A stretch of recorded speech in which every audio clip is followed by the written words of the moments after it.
ఇంతమంది స్టార్స్ ఉన్నారు కదా ఇందులో. అంటే సినిమాకు వెయిటేజ్ కోసం ఇంతమంది స్టార్స్‌ని తీసుకోవాల్సి వచ్చిందా? లేక పర్టిక్యులర్‌గా ఆ క్యారెక్టర్ వాళ్ళే న్యాయం చేస్తారని ఇంతమందిని తీసుకోవాల్సి వచ్చిందా?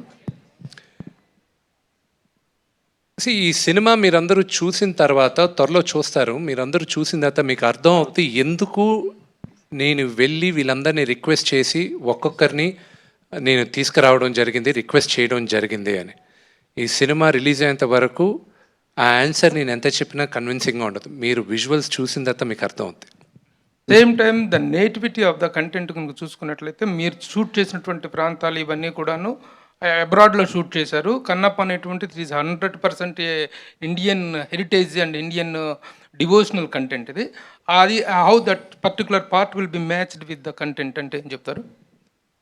మనం అందరం మనుషులుగా మన భూతల్లిని చాలా బ్యాడ్గా క్రియేట్ చేసేసాం.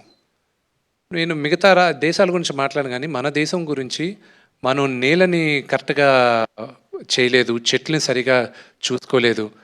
2వ శతాబ్దంలో భూప్రపంచం ఎలాగుండేది, భారతదేశం ఎలాగుండేది, పొల్యూషన్ లేని స్కైజు, బ్యూటిఫుల్ వాటర్, అవన్నీ ఉండేటివి.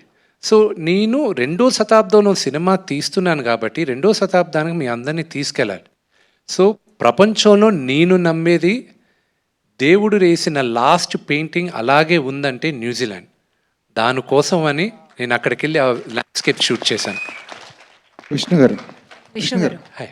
హాయ్ అండి. హాయ్. విష్ణు గారు, మై